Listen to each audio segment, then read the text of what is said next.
വിശുദ്ധ പൗലോസ്ലീഹ കൊറിന്തോസുകാർക്ക് എഴുതിയ 2-ാം ലേഖനം, അധ്യായം 6, 3 മുതൽ 10 വരെയുള്ള തിരുവചനങ്ങൾ. ഞങ്ങളുടെ ശുശ്രൂഷയിൽ ആരും കുറ്റം കാണാതിരിക്കേണ്ടതിന് ഞങ്ങൾ ആർക്കും ഒന്നിനും പ്രതിബന്ധം ഉണ്ടാക്കുന്നില്ല. മറിച്ച് എല്ലാവിധത്തിലും ദൈവത്തിൻ്റെ ദാസന്മാരാണെന്ന് ഞങ്ങൾ അഭിമാനിക്കുന്നു.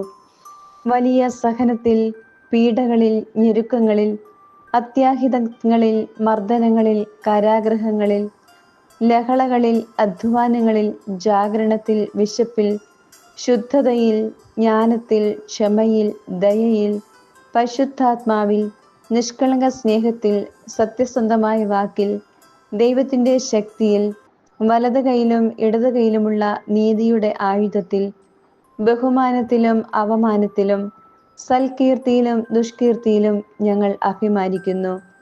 വഞ്ചകരെ പോലെ ഞങ്ങൾ കരുതപ്പെടുന്നു, എങ്കിലും ഞങ്ങൾ സത്യസന്ധരാണ്. ഞങ്ങൾ അറിയപ്പെടാത്തവരെ പോലെയാണെങ്കിലും അറിയപ്പെടുന്നവരാണ്. മരിക്കുന്നവരെ പോലെയാണെങ്കിലും ഇതാ ഞങ്ങൾ ജീവിക്കുന്നു. ശിക്ഷിക്കപ്പെട്ടവരെ പോലെയാണെങ്കിലും വിധിക്കപ്പെട്ടിട്ടില്ല. ഞങ്ങൾ ദുഃഖിതരെ പോലെയാണെങ്കിലും സദാ സന്തോഷിക്കുന്നു. ദരിദ്രരെ പോലെയാണെങ്കിലും അനേകരെ സമ്പന്നരാക്കുന്നു. ഒന്നുമില്ലാത്തവരെ പോലെയാണെങ്കിലും എല്ലാം ആർജിച്ചിരിക്കുന്നു. നമ്മുടെ കർത്താവായ മിശിഹായിക്ക് സ്തുതി. വിശുദ്ധ ലൂക്ക എഴുതിയ സുവിശേഷം 11-ാം അധ്യായം 43 മുതൽ 52 വരെയുള്ള വാക്യങ്ങൾ. ഫരീസായരെ, നിങ്ങൾക്ക് ദുരിതം! എന്തെന്നാൽ നിങ്ങൾ സിനഗോഗുകളിൽ പ്രമുഖ സ്ഥാനവും പൊതുസ്ഥലങ്ങളിൽ അഭിവാദനവും അഭിലഷിക്കുന്നു.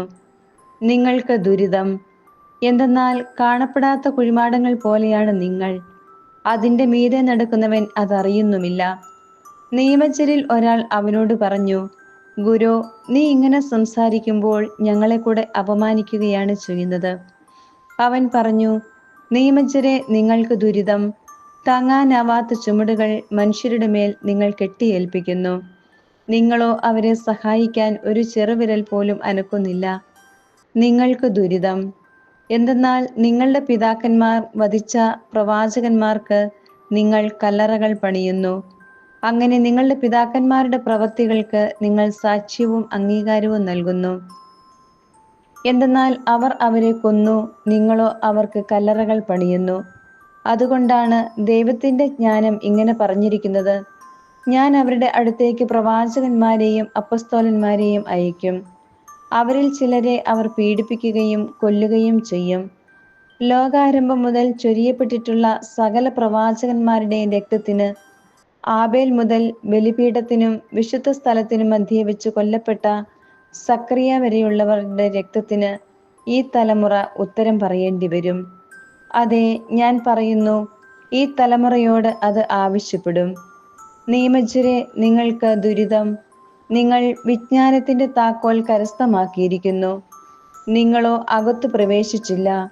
പ്രവേശിക്കാൻ വന്നവരെ തടസ്സപ്പെടുത്തുകയും ചെയ്തു. നമ്മുടെ കർത്താവായ മിശിഹായിക്ക് സ്തുതി.